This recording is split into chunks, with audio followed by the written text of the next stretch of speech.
Este es el 8º Simposio de Educación Artística, evento creado por la Corporación IMA y concertado con el Ministerio de las Culturas, las Artes y los Saberes de Colombia. A continuación se presenta la ponencia Saberes ancestrales y rendimiento académico en los niños de 4 años de la Institución Educativa Inicial Intercultural Bilingüe Sampantuari Cusco, a cargo del Dr. Cástor Saldaña, José Agustín Canayo y Olga Roca Mendieta. Shaninka, shaninka, tame ave shiren pa, tame ave shiren pa, tame ave shiren pa. Shaninka, shaninka, tame ave shiren pa, tame ave shiren pa, tame ave shiren pa. Ave shiria kotero, anya baka heitia, anya baka heitia, anya baka heitia. Maro nino shanika, ave shiria kotero, anya baka heitia, anya baka heitia.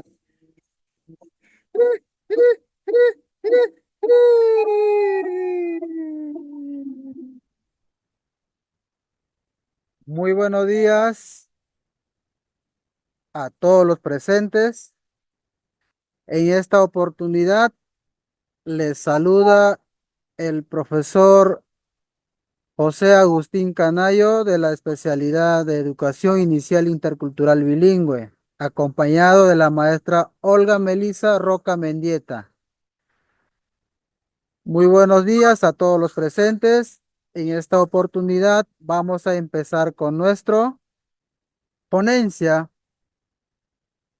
de los saberes ancestrales y rendimiento académico en los niños de 4 años de edad de la Institución Educativa Inicial 38449, Intercultural Bilingüe Sampantuari Cusco. Bueno, estamos acá en la comunidad ashánica de Sampantuari, Cusco, Perú. Muy buenos días, bienvenido. Kametsa Pimpoke Maroni Nushánica, Kitaiteri Maroni.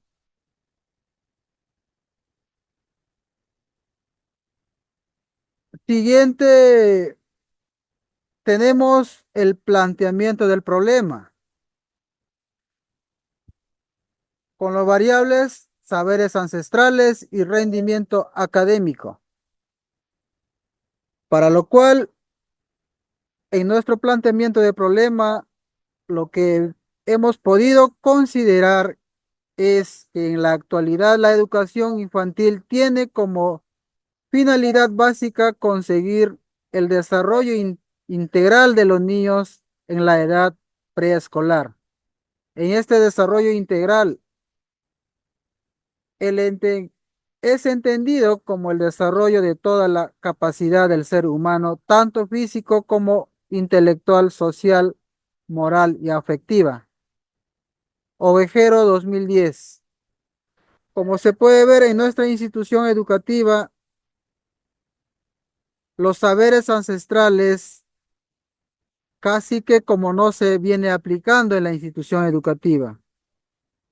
En tal sentido, hemos podido plantear esta pregunta, viendo la necesidad de poder seguir mejorando en el rendimiento académico en cuanto a los saberes, aplicando los saberes ancestrales. La pregunta es, ¿cuál es el efecto de la aplicación de saberes ancestrales en el rendimiento académico de los niños y niñas de la edad de 4 años de la institución educativa 38449, Sampantuari, Quimbiri, la Convención Cusco en el año 2022? Como objetivo de esta investigación, el objetivo general tenemos evaluar el efecto de saberes ancestrales en el rendimiento académico en los niños y niñas de 4 años de edad de la institución educativa 38449 Sampantuari, Quimbiri, la Convención Cusco en el año 2021. Tenemos 3 objetivos específicos, de los cuales uno es determinar el efecto de la aplicación de saberes ancestrales describir el efecto de saberes ancestrales, establecer el efecto de los saberes ancestrales en las tres competencias del área de personal social.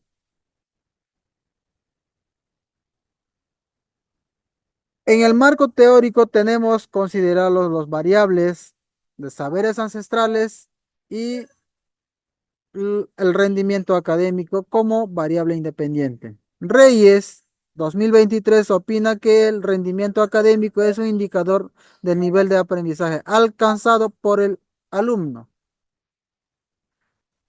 La metodología aplicada en esta investigación por cuestiones institucionales, los instrumentos de aplicación, las sesiones de aprendizaje, se ha considerado con el enfoque cuantitativo, aunque en esta oportunidad vamos a presentar de manera cualitativa con imágenes cualitativas aplicados en nuestra investigación. Para lo cual en esta oportunidad voy a dar pase a la maestra Olga Melisa Roca Mendieta para que pueda continuar con esta ponencia en cuanto a la aplicación de nuestra investigación. Bien, ya venimos no ya ninka o kameka ara amenero ka pitapera ni o canta ni pera ni asai cantaria gira a charinaitin. Para cual, muy buenas tardes. Vamos a seguir este paso para ver sobre nuestra historia de la comunidad.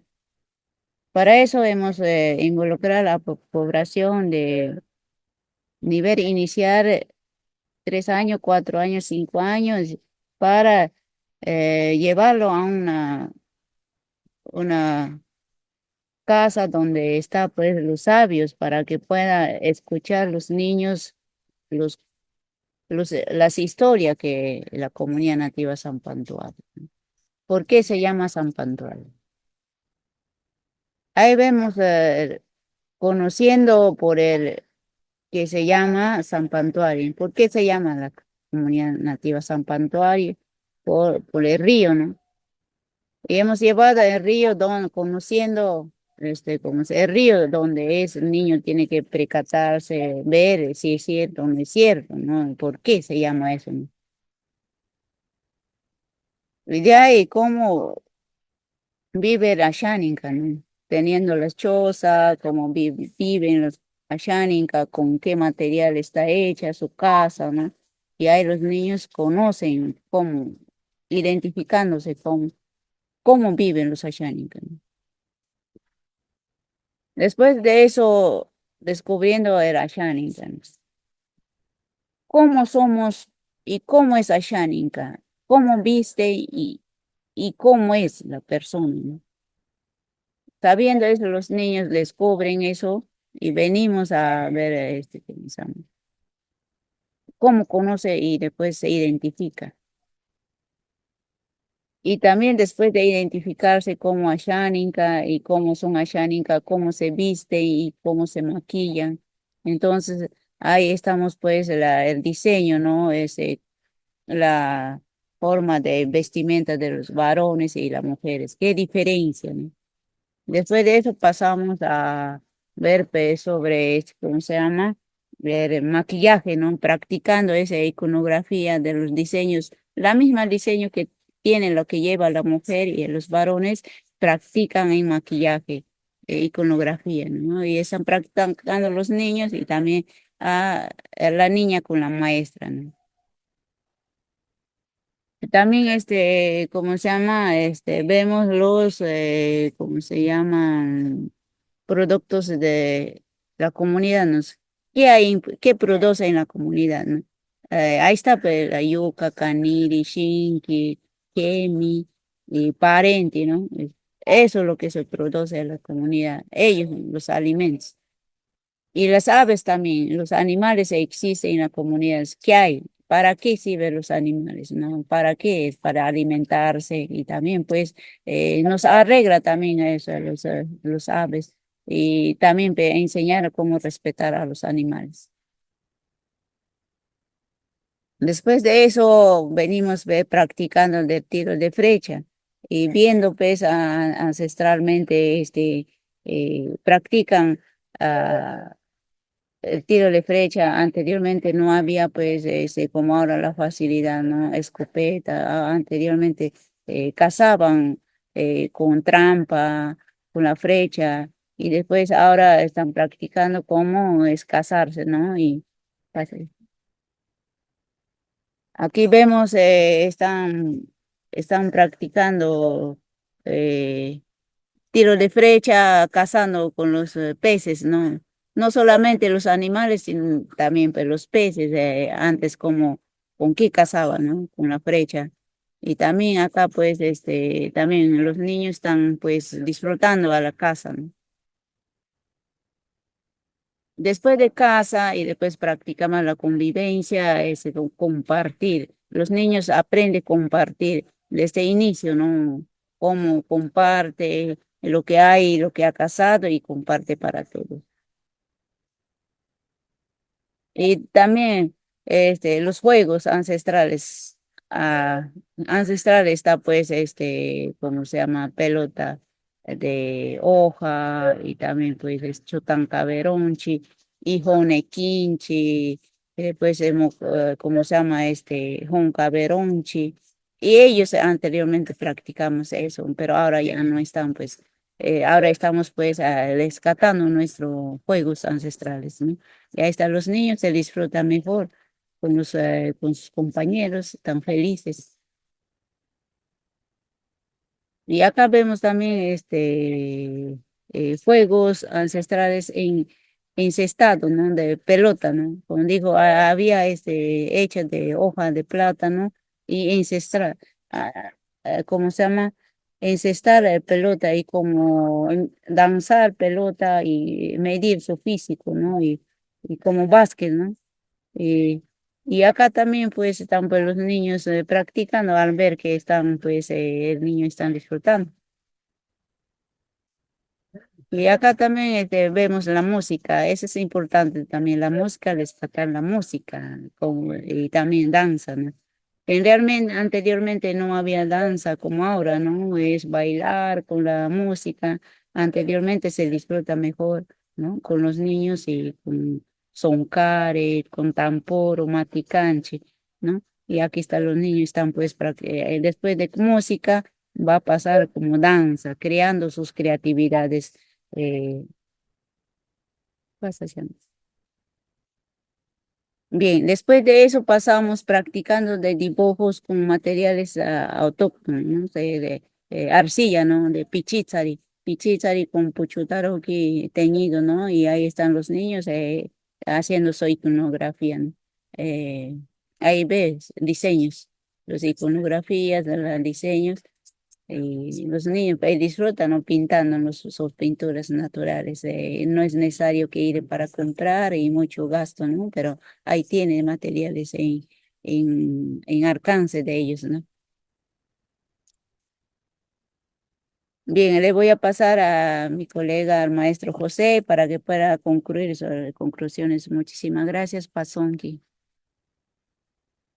Bueno, pasando a la parte de la conclusión, como se ha podido observar, ¿no? Los trabajos realizados en esta investigación con nuestra cultura viva ashánica desde la comunidad de San Pantuari. La conclusión sobre el efecto de los saberes ancestrales en el rendimiento académico. Después de haber aplicado con estas actividades en nuestra aplicación de la investigación, se ha podido observar desde la pretest y los resultados en la posttest. Bueno, en esto no podemos mostrar, ¿no? La parte estadística, los resultados que se ha obtenido, pero sí lo estamos dando a conocer en la en la parte cualitativa, ¿no? En esta investigación, los resultados obtenidos, no el porcentaje obtenido en esta conclusión. Muchísimas gracias a todos los presentes en esta oportunidad. Muchísimas gracias por darnos este espacio, pues siempre estaremos a la medida, a la invitación, en las próximas ponencias, pues estamos dispuestos desde la comunidad nativa de San Pantuari, Quimbiri, región Cusco, Perú. Muchísimas gracias a cada uno de ustedes. Pasonque.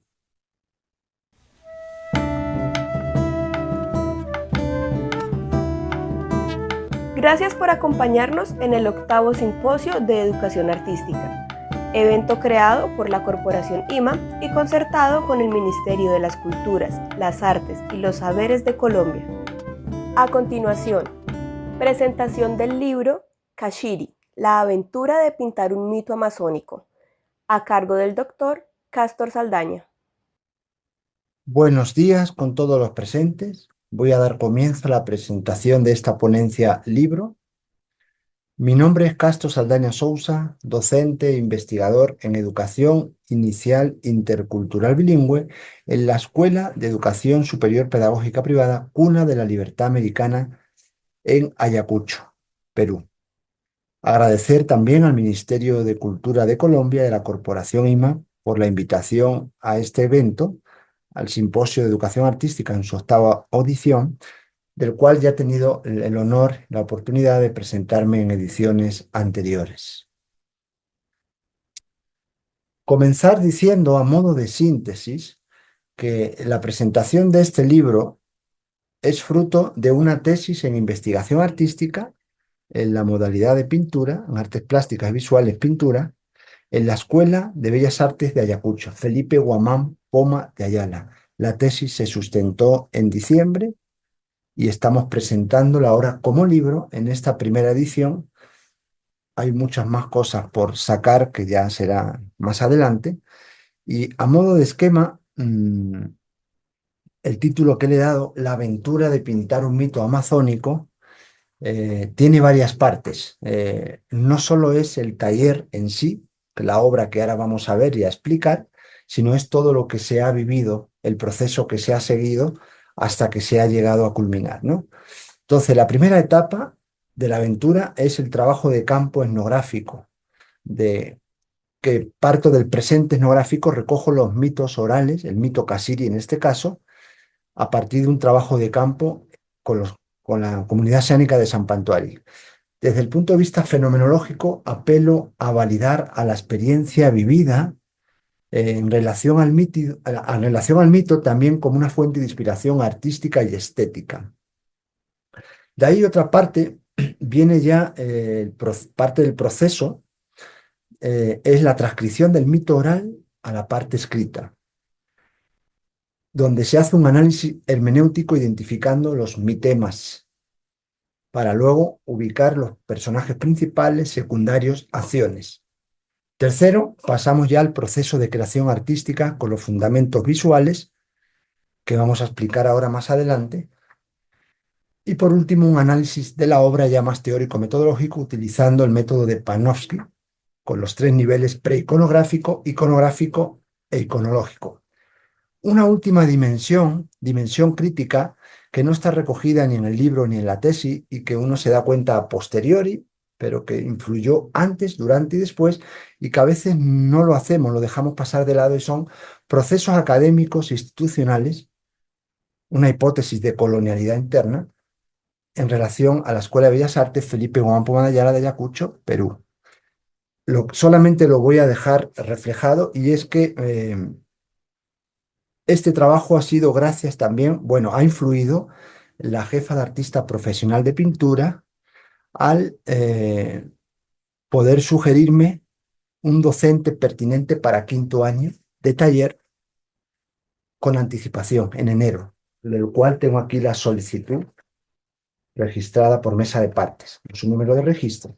Eso es importante porque es cierto que en este trabajo lo que más influye es todo lo que yo ya venía haciendo de atrás, que muchos conocéis, desde la antropología y de la psicología. Lo único que he hecho es plasmarlo en una obra y fundamentarlo y argumentarlo, y hacer con la parte técnica, digamos, la parte plástica, con los fundamentos visuales y con la ayuda del docente de taller, que ha sido gracias a este diagnóstico previo, sugerencia que nos dio la jefa de artista profesional.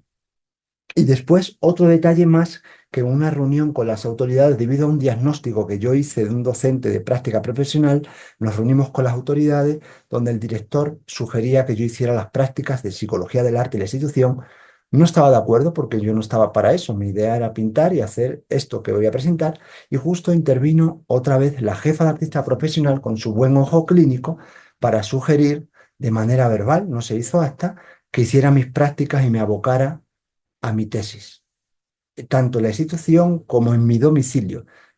Pero no sé, que no se hizo ningún acta, solo fue a nivel verbal. Sin embargo, yo solicité por mesa de parte la solicitud para las prácticas de acuerdo a la tesis, como se había acordado verbalmente.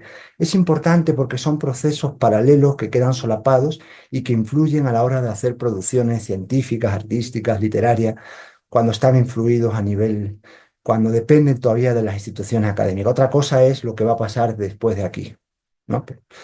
Bien, entonces, dados estos antecedentes, o esta síntesis, el tiempo que tenemos es corto, lo voy a hacer al revés. Vamos a presentar directamente la obra con el mito, narrándolo de manera resumida. Lo voy a leer y lo explicamos en síntesis. Esa es la obra que dice en 1 metro por 50 y 90 de ancho, un lienzo al óleo.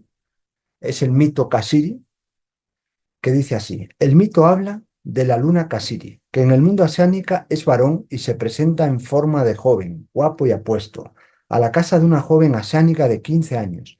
La joven vivía con su madre en una casa de madera y, hasta antes de que apareciera Kashiri, comían yuca de barro. Kashiri toca a la puerta de la casa de la joven, se le presenta a ella en forma de joven guapo y apuesto y le entrega la yuca como fruto en su mano. Kashiri le planta un árbol al lado de la casa para que pueda comer la yuca a partir de ese momento del mismo árbol. Kashiri le dice a la joven que solo tiene que mover el árbol para que la yuca caiga sin esfuerzo, estando prohibido cortar el árbol. La joven no le dice nada a la madre y se asombra por la yuca nueva que ha aparecido en la casa. Los frutos de la yuca del árbol que plantó Kashiri están colgados del árbol y se pueden ver. Llega un momento que la madre corta el árbol para coger la yuca y Kashiri viene y se molesta con la joven por haber cortado el árbol. A modo de castigo, les dice que a partir de ahora tendrán que sacar la yuca del suelo cosechándola. Posteriormente, en otra escena del mito, Kashiri y la joven van al río a bañarse. Kashiri en la parte de arriba del río y la joven en la parte de abajo del río. Kashiri le dice a la joven que no se ponga de pie, ya que estaba bañándose sentada. La joven sintió algo en sus genitales y cuando Kashiri se puso de pie, le manchó con su semen en el pecho, quedando la joven embarazada de Kashiri, con la que tuvo 5 hijos. Este es el mito de Kashiri, que ya desde el análisis antropológico, la interpretación que le damos y la función de este mito es que nos dice que Kashiri, como dios varón luna, es el que trae el alimento básico de los asánicas, que es la yuca, y también la organización de la sociedad sánica, de la familia sánica, a partir de la reproducción sexual. Esa es la interpretación que hacemos. Hay más elementos en el mito original, pero acá está sintetizado, y esto también ya sería parte del análisis iconográfico de Panofsky, digamos que es el mito, sí, en su contexto de la sociedad asánica, cultural, dentro de la Amazonía peruana. En el libro pues ya vienen más detalles de toda su historia y los detalles de la identidad cultural.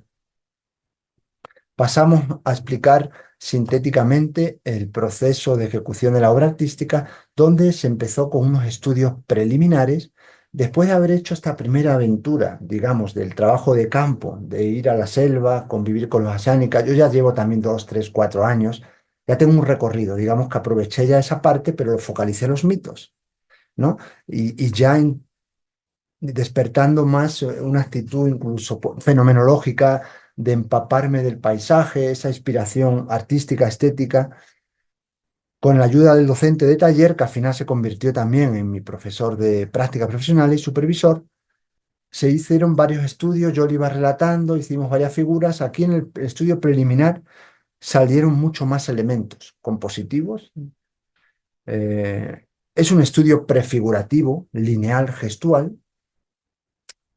enfocando los elementos compositivos sin mucha intención, solamente yo había hecho un análisis hermenéutico, identificando todos los personajes principales, secundarios, acciones, qué cosas salen, el paisaje.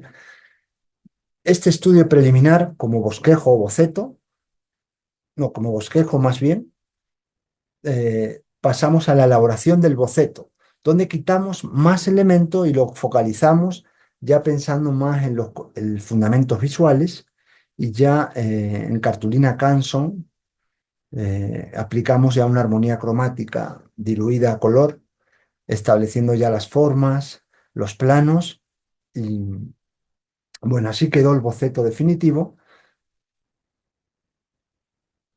De ahí ya nuevamente, pensando en las armonías cromáticas, se hizo unas cartillas de colores basándonos en la teoría del color quebrado, de los quebrados, que era coger dos colores complementarios y combinarlos a partes desiguales para quebrar el color o agrisar el color como concepto general. Hice una grama grande.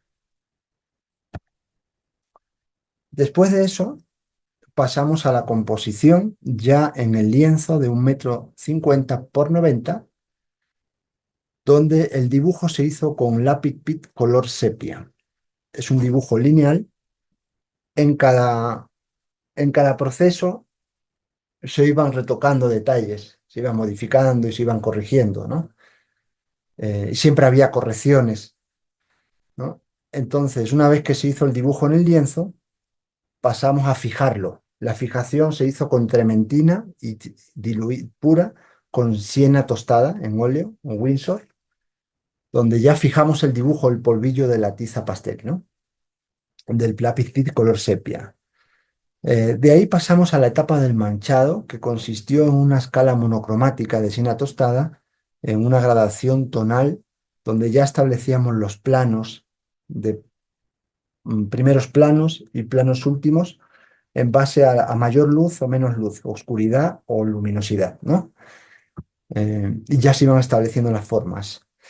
De ahí pasamos ya al empaste, desde el fondo de los últimos planos hasta los primeros planos, desde lo más claro hasta lo más oscuro, aplicando armonías cromáticas frías al fondo y más cálidas hacia adelante. El empaste ya es una textura a modo de factura como nombre técnico, pero es una capa, es un empaste de una capa delgada de óleo, donde aplicamos las armonías cromáticas de las cartillas previas basadas en el boceto, aunque siempre se iban ajustando hasta que salió esta versión, la obra final, ¿no? Evidentemente esto habría que seguir y hacer nuevas versiones y perfeccionarlo, incluso cantidad de datos que quedaron fuera, pero hay que hacerlo ya de manera independiente. Así quedó la obra final.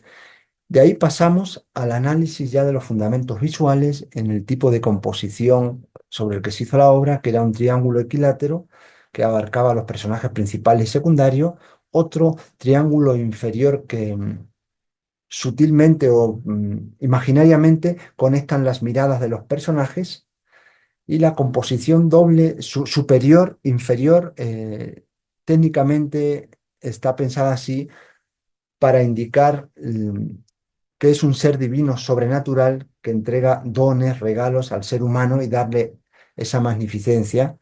Está dentro de la corriente del simbolismo, busca romper la racionalidad, la lógica, incluso pensando en el mundo actual, cómo estamos cada vez más tecnificados, más mecanizados, cómo el simbolismo puede ayudar un poco, sale romper la rigidez del sistema y explorar, que aflore la emoción y otros sentimientos que incluso implican lo onírico. Tiene un toque surrealista en el personaje del fondo. El recorrido visual son las líneas rítmicas, es por donde entra desde el cuadrante inferior derecho de la pierna de la chica, atravesando la yuca, la luna, y sale por la yuca, por el cuadrante inferior izquierdo. El punto focal o centro de interés se centra en el rostro y el torso de Cassiri, y los planos de la obra de Cassiri, vamos viendo tiempo, desde los primeros planos, segundo, tercero, ahí hay un toque surrealista, esa cascada con la silueta masculina, que es la otra parte de la escena del mito. El punto de tensión que viene a ser la yuca como atributo de Kasiri principal, donde se focaliza todas las miradas y las energías, y es el sentimiento que generan. La interpretación es seducción por la cuestión de la sexualidad, en la interpretación antropológica del mito y social, calma, tranquilidad, paz, ¿no? De aquí viene el análisis de Panofsky en los 3 niveles preiconográfico. Esto no sale. A ver, no se ve. Preiconográfico, iconográfico e iconológico. El preiconográfico es nombrar lo que se ve en el cuadro denotativamente sin interpretar. Se ve en persona una persona desnuda, una joven desnuda, hay un paisaje selvático, una anciana con un machete, agua sobre silueta masculina, un joven apuesto sobre luna plateada, el joven con un brazo estirado que tiene un fruto, y es un a modo de recuento estadístico, ¿no? Ese es el primer nivel de análisis preiconográfico. El iconográfico es el mito en su contexto sociocultural asiánica, cuyo significado son los alimentos y la creación de la familia asiánica. El atributo de la madre es el machete y el árbol en acción de contarlo. El atributo de Kasiri es la yuca y el atributo de la joven es el cuerpo desnudo. El análisis iconológico es situar la obra, analizarla en el contexto de la historia del arte y una comparación más amplia. Kasiri se encuentra en toda la Amazonía como mito, entre los Machigenga. Hay pintores y pintores amazónicos que pintan estas lunas, concretamente Gino Ceccarelli, que es mi referente artístico, pinta mujeres con lunas en sus brazos. Interpretamos también que el mito se podría relacionar con elementos bíblicos, dioses griegos, renacimiento italiano, hasta la interpretación, un poco de mi parte ya haciéndolo un poco más extremo, es como si fuera Jehová entregando las tablas de la ley de la Torá a Moisés en el monte Sinaí. Pero desde la inteligencia artificial vendría a ser como la nube y la inteligencia artificial. Bueno, son interpretaciones. La conclusión es el simbolismo se representa pictóricamente en el mito Kasiri al representarlo sobre una fuente oral de la mitología asiánica de San Pantuari, imprimiendo mi forma personal de sentir el mito y de plasmar un contenido que genere emociones y pensamientos sobre el mito Kasiri. Bien, en conclusión, en el libro se va a publicar, pues vienen más detalles, hasta viene mi propuesta de representación pictórica, vienen más detalles de la etnia, de los asiánicas, son 5 categorías. Hablo del simbolismo, hasta del color en la cultura, el color en la etnia asiánica, y cómo la aventura de pintar un mito amazónico implica desde que la diferencia con el simbolismo clásico que bebe de las fuentes orales es que yo las recojo en primera persona. Hago el trabajo de campo previo para luego hacer todo el análisis mental e intelectual y pasar a los fundamentos visuales. Sin descuidar esto que hemos dicho al principio, bueno, en este caso ahora, que ha sido atravesado por un proceso académico, administrativo, académico, institucional, y que suele pasar en muchas investigaciones y a veces no lo tenemos en cuenta, y es una dimensión crítica. Bien, hasta aquí sería mi presentación. Os invito a leer el libro y bueno, pues muchas gracias a todos. Que tengan un buen día.